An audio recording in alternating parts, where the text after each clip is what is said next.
Hello student, welcome to my YouTube channel Rohit academy. Student, आज हम इस वीडियो में आप लोगों को बताएंगे वेरी इंपॉर्टेंट पेपर आप लोगों का अर्धवार्षिक परीक्षा का पेपर है 2023-24 का, जिस कक्षा 10 का है और विषय आपका है सामाजिक विज्ञान यानी कि सोशल साइंस है। जिसका कोड की बात की जाएगी तो इसमें आप लोगों का कोड जो दिया गया है GM02 है। इसका हम आप लोगों को संपूर्ण हल के साथ इस वीडियो में बताएंगे एंड समझाएंगे।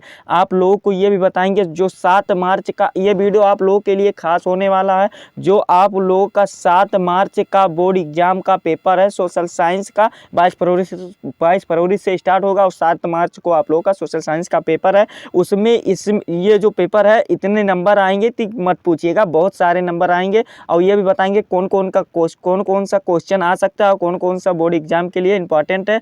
ये पेपर आप लोग का प्री बोर्ड के लिए भी इंपॉर्टेंट है। आप वीडियो को अंत तक जरूर देखिएगा। अगर आप हमारे चैनल पर नए हैं तो चैनल को सब्सक्राइब कर दीजिएगा और बेल आइकन को भी दबा दीजिएगा। और यहाँ पर देख सकते हैं समय आप लोगों को 3 घंटा 15 मिनट बोर्ड एग्जाम में दिया जाएगा। 15 मिनट आप लोगों को पढ़ने के लिए दिया जाएगा और 3 घंटा जो दिया जाएगा क्या करने के लिए, उसको हल करने के लिए, ठीक। और फिर पूर्णांक आप लोग का 70 है, जिसमें से 20 MCQ रहेंगे और 50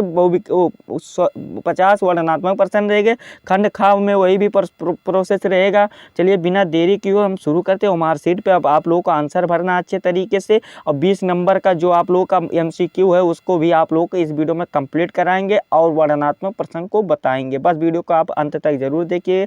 चलिए क्वेश्चन पर आते हैं।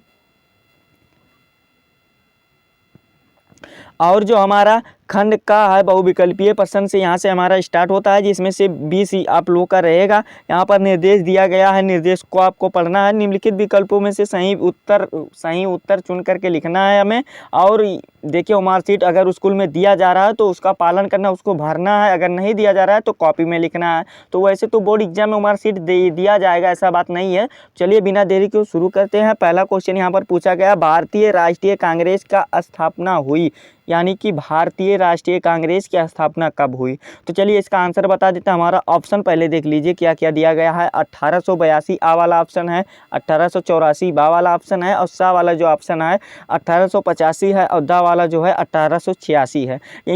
यहाँ पर देखिए जो इसका राइट आंसर हो जाएगा आप लोगों का 1885, यानी कि भारतीय राष्ट्रीय कांग्रेस की स्थापना यानी कि 28 दिसंबर 1885 को आप लोगों का हुआ था। यानी कि दिसंबर, अगर ये भी ऑप्शन में आएगा तो आप लोगों को इसको भी टिक कर देना है। आप लोगों को यहाँ पर बता दें जो MCQ में ये नंबर दिए जाएंगे आ बा सा दा, तो इस प्रकार से बोर्ड एग्जाम में नहीं दिए जाते हैं, ABC में दिए जाते हैं, ABCD में इस प्रकार से दिए जाते हैं। इस प्रकार से मार्कशीट में भी रहता है ऑलरेडी, ठीक। और देखिए आप लोग को यहाँ पर क्वेश्चन और एक तरीके से भी पूछा जाता है, भारतीय राष्ट्रीय कांग्रेस का वो संस्थापक कौन थे। तो आप लोगों को ऑप्शन में दिए जाएंगे। ये तो 3 लोग थे, कौन कौन थे। एक थे A.O. होम और जो दूसरे थे दादा भाई नौरोजी थे और जो तीसरे थे दिनासा वाचा शामिल थे। यानी कि यही 3 थे, लेकिन आप लोगों के ऑप्शन में किसी एक का नाम ही दिया जाएगा। इस प्रकार से ये वाला भी क्वेश्चन पूछ सकता है। और फिर चलिए दूसरे क्वेश्चन की ओर बढ़ते हैं। दूसरा क्वेश्चन हमारा पूछा गया है क्या कि नेपोलियन बोनापार्ट की पराजय हुई थी, यानी कि नेपोलियन बोनापार्ट की पराजय कब हुई थी। हमें सन इसमें बताना है और ये नहीं बताना है कहाँ हुई थी। तो हम आप लोगों को इस वीडियो में बताएंगे ये भी कि कहाँ हुई थी। देखिए नेपोलियन की जो हुई थी, हमारा ऑप्शन क्या क्या दिया गया है, 1814, 1815, 1816, 1817। तो नेपोलियन की जो हार हुई थी कब हुई थी बोनापार्ट की, तो 1815 ईस्वी में हुई थी। यानी कि देखिए और किस युद्ध में हुई थी ये भी बता दे रहे हैं, इसकी बात की जाएगी। देखिए ये किस युद्ध में हुई थी, तो वाटरलू के युद्ध में हुई थी। वाटरलू के युद्ध में हुई थी। यहीं पे इनका मतलब पतन हुआ था 1815 में। वाटरलू के युद्ध में हुआ था नेपोलियन बोनापार्ट का पराजय, ठीक। ये हमारा होता है 2 नंबर कंप्लीट। चलिए अगले क्वेश्चन की ओर बढ़ते हैं। और जो हमारा तीसरा क्वेश्चन पूछा है क्या कि आर्थिक महामंदी का प्रारंभ कब से हुआ था। देखिए यहाँ पर क्वेश्चन क्या पूछा गया, आर्थिक यानी कि रुपए का महामंदी का प्रारंभ कब हुआ था। आर्थिक कहते नहीं, आर्थिक रूप से सहायता कीजिए। यहाँ पर यानी कि रुपए की बात की जा रही है, कब से हुआ था ये हमें बताना है। तो आप लोगों को बता दें इसका जो राइट आंसर हो जाएगा 1929 ईस्वी में हुआ था। यानी कि 29 अक्टूबर 1929 में हुआ था। ये हमारा फिक्स डेट है, इसी को हुआ था, लेकिन ऑप्शन में 29 दिया गया तो इसमें लगाएंगे। और देखिए और ये भी आप लोगों को एक क्वेश्चन पूछ सकता है क्या कि आर्थिक महामंदी कहाँ से प्रारंभ हुआ था।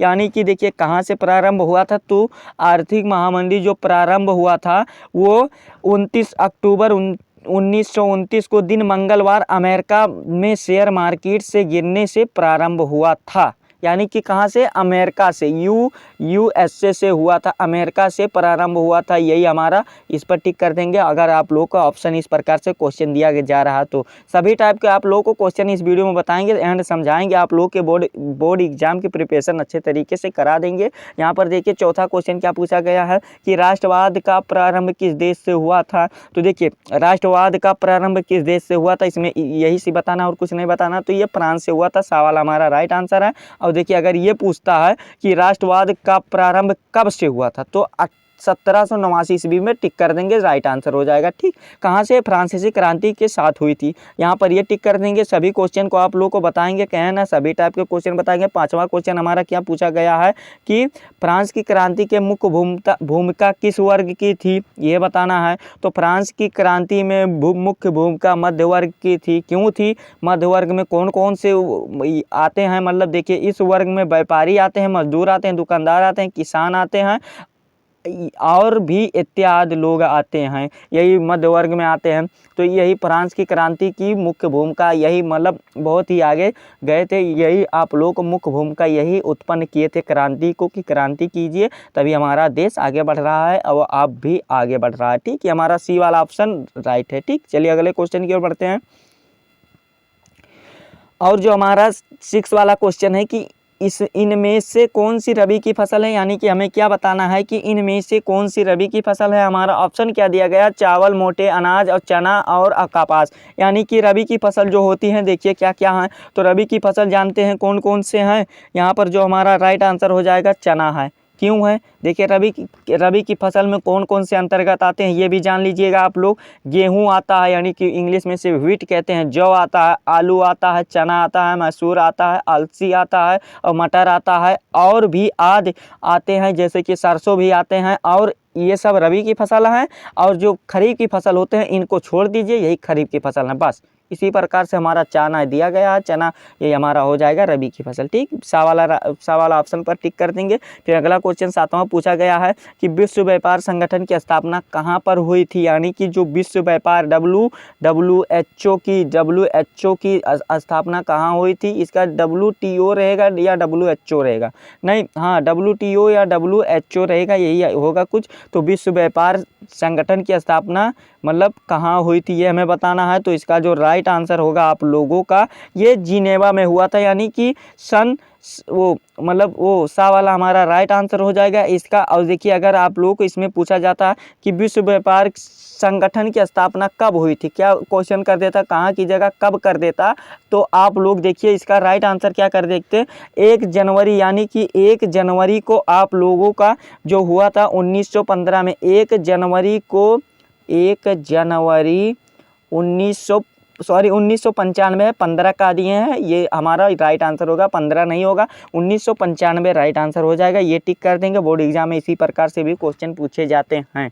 ठीक, चलिए अगले क्वेश्चन की ओर बढ़ते हैं। अगला क्वेश्चन हमारा क्या है, और जो अगला क्वेश्चन 8वां हमारा है कि बेल्जियम कहाँ स्थित है। यानी कि बेल्जियम हमें बताना है कहाँ स्थित है। तो जो बेल्जियम यूरोप महाद्वीप में स्थित है, दक्षिण यूरोप महाद्वीप में स्थित है, यानी कि दा वाला हमारा राइट आंसर हो जाएगा। और 9वां क्वेश्चन पूछा गया क्या कि अग्नीय चट्टानों में पाए जाने वाला खनिज है। यानी कि जो अग्नीय चट्टान में क्या क्या पाए जाते हैं, तो दस्ता पाए जाते हैं, चांदी पाए जाते हैं, सोना पाए जाते हैं, यही महत्वपूर्ण जो तत्व वो धातु होते हैं यही पाए जाते हैं। तो जस्ता भी महत्वपूर्ण धातु है, इसमें ऑप्शन में दिया गया सा वाला राइट आंसर टिक कर देंगे। फिर अगला क्वेश्चन देखिए क्या पूछा गया है।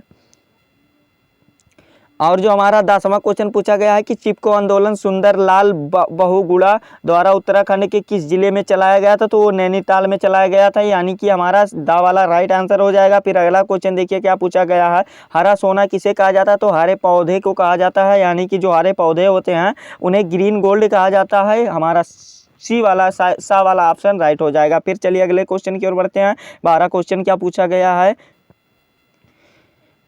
देखिए 12 वाला जो क्वेश्चन हमारा पूछा गया है, यहाँ पर कंफ्यूज करने वाला क्वेश्चन है कि भारत का सबसे ऊंचा बांध निम्न में से कौन सा है। यानी कि भारत का सबसे ऊंचा बांध निम्न में से कौन सा है। ऑप्शन हमारा क्या दिया गया, भाखड़ा, नंगल बांध, नांगल बांध, और जो ये दिया गया अगला वो रहिंद बांध और फिर दामोदर घाटी परियोजना, इनमें से कोई नहीं। देखिए आप लोगों को भारत का जो सबसे ऊंचा बांध होता है क्या होता है, टिहरी बांध होता है। टिहरी बांध है, ये आप लोग ऑलरेडी जानते हैं। तो हमारा ऑप्शन इनमें से नहीं दिखाई दे रहा है। तो क्या करेंगे, दा वाला राइट आंसर पर टिक कर देंगे कि इनमें से कोई नहीं। बहुत सारे स्टूडेंट होते हैं क्या कर देते हैं, ये भाखड़ा वाले पर टिक कर देंगे या इस पर टिक कर देंगे या इस पर टिक कर देंगे, तो ये गलत माना जाता है। इनमें से कोई नहीं, ये भी ऑप्शन दिया गया तो इसका पालन कीजिए। ऐसा नहीं वो ऐसे ही ऑप्शन डाल दिया गया है। ठीक, आप लोगों को ये हमारा दा वाला राइट आंसर हो जाएगा। फिर 13 वाला क्वेश्चन पूछा गया है कि यूरोपीय संघ का मुख्यालय कहाँ है। तो आप लोगों को बता दें, यूरोपीय संघ का जो मुख्यालय होता है वो कहाँ है, वो ब्रुसेल्स में है। और ब्रुसेल्स की राजधानी क्या है, ये भी पूछा जाता है आप लोग के बोर्ड एग्जाम में। ब्रुसेल्स की राजधानी क्या होता है, बेल्जियम होता है। ठीक, यानी कि बा वाला राइट आंसर टिक कर देंगे इसमें। फिर अगला क्वेश्चन देखिए क्या पूछा गया है कि श्रीलंका एक स्वतंत्र राष्ट्र बना, यानी कि किस सन में बना था। तो ये बताना है। तो जो श्रीलंका बना था कब बना था, 1948 में बना था। और भारत कब बना था, तो 1947 में बना था। ठीक,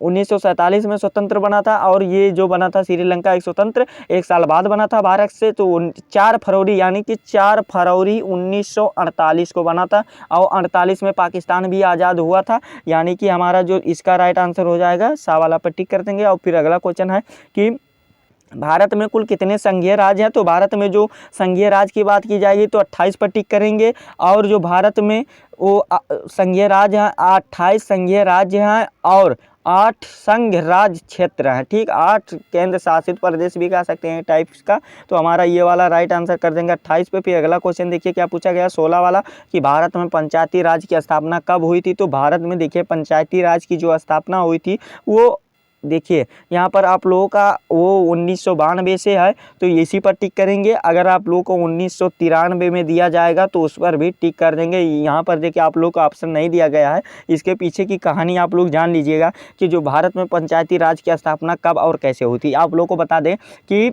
1992 से शुरू हुआ था, मतलब बनाना, संगठन करना, अधिकारियों का मतलब जो थे सभी लोग, वो शुरू हुआ था। और देखिए 24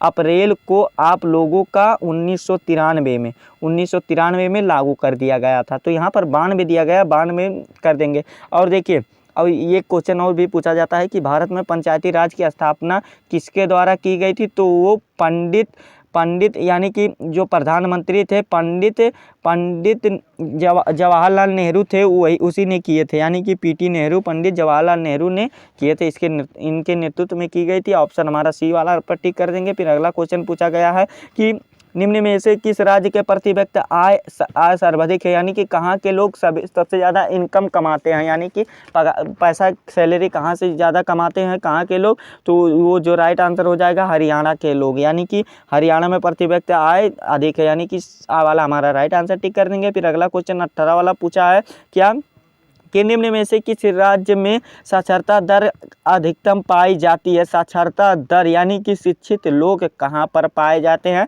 तो केरल में पाए जाते हैं। और ये भी पूछ ली कि केरल में मतलब कितना साक्षरता दर होता है। तो 93.91% होता है। यही हमारा राइट आंसर हो जाएगा। यहाँ पर आप लोग दो टाइप का आंसर बता दिए हैं।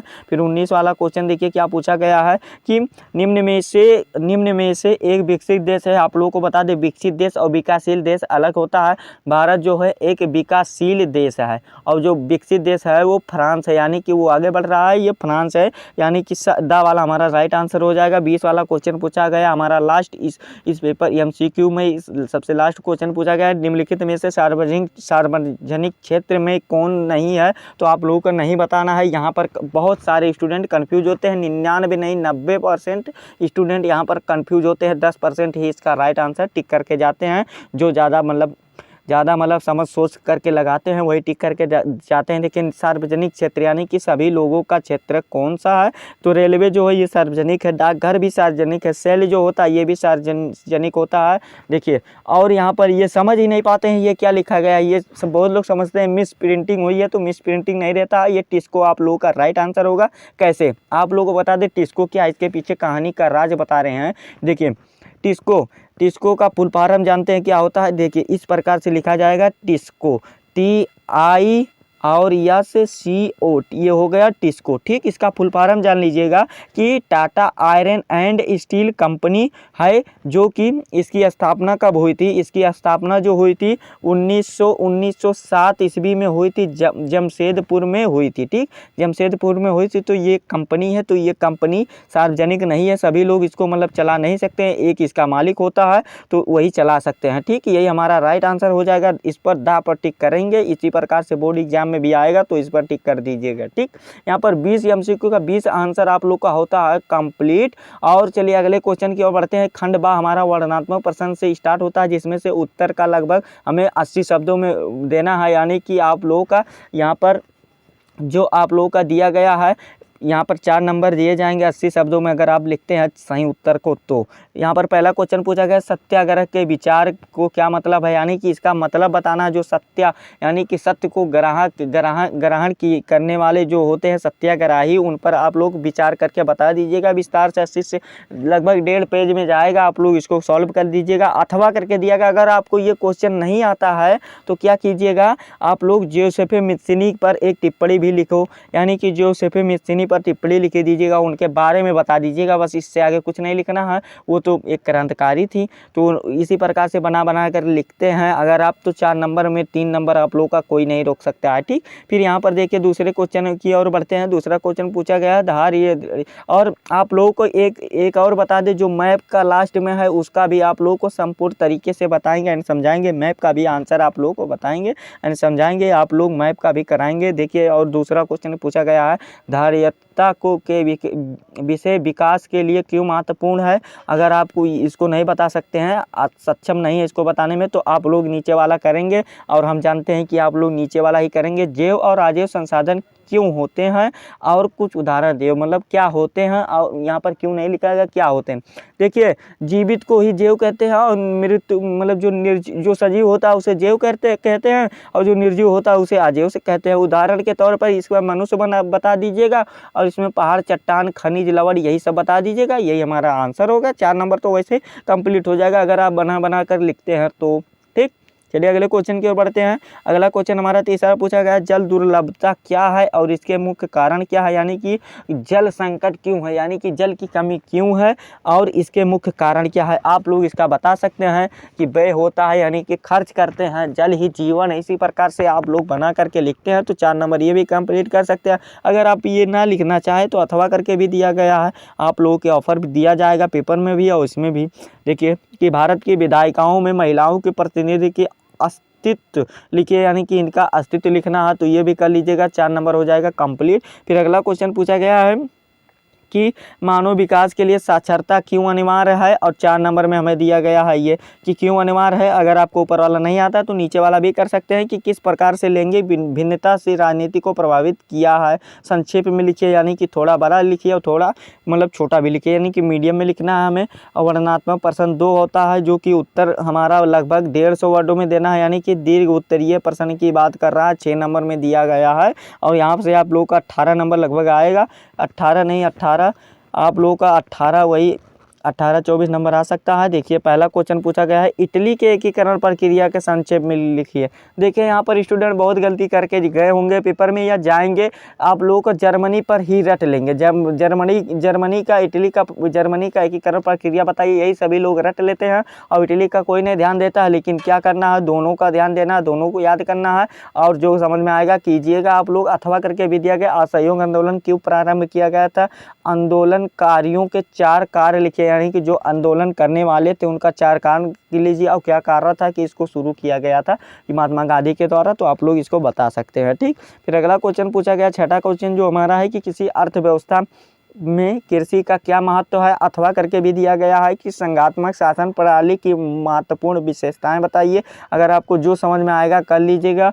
और फिर अगला क्वेश्चन ये हमारा लगभग अर्थशास्त्र या नागरिक शास्त्र से क्वेश्चन दिख रहा है। फिर अगला क्वेश्चन जो 7वां पूछा गया, भारतीय संघ के केंद्र राज्य संबंधों का वर्णन कीजिए। 6 नंबर में पूछा गया, ये भी अथवा करके दिया गया है कि अगर आपको ऊपर वाला ना आ रहा है तो नीचे वाला भी आसान है, वो वाला कर सकते हैं।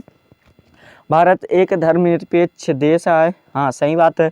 फिर यहाँ पर कि किन्हीं 3 प्रवादनों का आधार स्पष्ट कीजिए, यानी कि क्यों है ये, हमें 3 प्रवादनों 3 का पॉइंट बताइए कि क्यों है आप लोगों का, तो आप लोग इसको बता सकते हैं। 6 नंबर यहाँ से ले सकते हैं। फिर अगला क्वेश्चन देखिए क्या पूछा गया है कि राष्ट्रीय आय तथा प्रति व्यक्ति आय में अंतर स्पष्ट कीजिए और विभिन्न देशों की तुलना करने के लिए इसमें से कौन बेहतर है ये भी बताइए। अथवा करके दिया गया, भारतीय रिजर्व बैंक क्या क्यों कार्यों का वर्णन कीजिए, यानी कि कौन कौन से कार्य करते हैं इनका वर्णन कीजिए, तो आप लोग ये वाला कर सकते हैं। वैसे ही पेपर इसी प्रकार से बोर्ड एग्जाम में भी आएंगे आप लोगों का, और आप लोग अच्छे तरीके से तैयारी कर लीजिएगा। अगर देखिए आप लोगों को यहाँ पर ये वाला हो गया कंप्लीट। फिर आ जाते हैं 9वें का आ पर, जिसमें से मानचित्र कार्य हमारा दिया गया है। मानचित्र कार्य में देख सकते हैं क्या दिया गया है कि निम्नलिखित स्थानों को भारत के मानचित्र पर, आप लोग का मानचित्र कार्य 10 नंबर का रहेगा।